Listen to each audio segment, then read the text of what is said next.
எல்லாருக்கும் ஒரு வணக்கம். எல்லோரும் எப்படி இருக்கீங்க? எல்லோரும் நலமுடன் இருக்கணும்னு நான் முருகன்கிட்ட வேண்டிக்கிறேன். அப்புறம் பார்த்திங்கன்னா, அப்பா அம்மா 2 பேருமே உலகத்தில் ரொம்ப மிகப்பெரிய அந்த 3 வார்த்தையில் நம்மளுடைய மொத்த உலகமும் அடங்கி போயிடும்.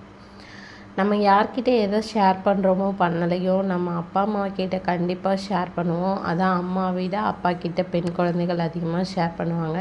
பையனாக இருந்தால் அப்பா விட அம்மா கிட்ட. ஆனால் 2 பேர் மேலேயுமே அதிக அன்பு இருக்கும்.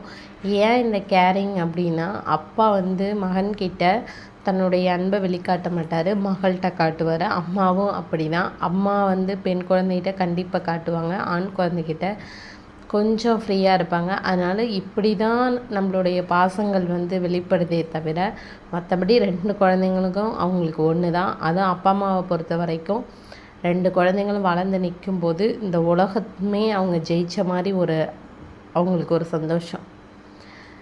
இது ஒவ்வொரு ஆணோ பெண்ணோ கண்டிப்பாக லைஃப்பில் உணரணும். யங்கஸ்டாக இருந்தீங்கன்னா கண்டிப்பாக அப்பா அம்மாவை மதிங்க. Thank you friends.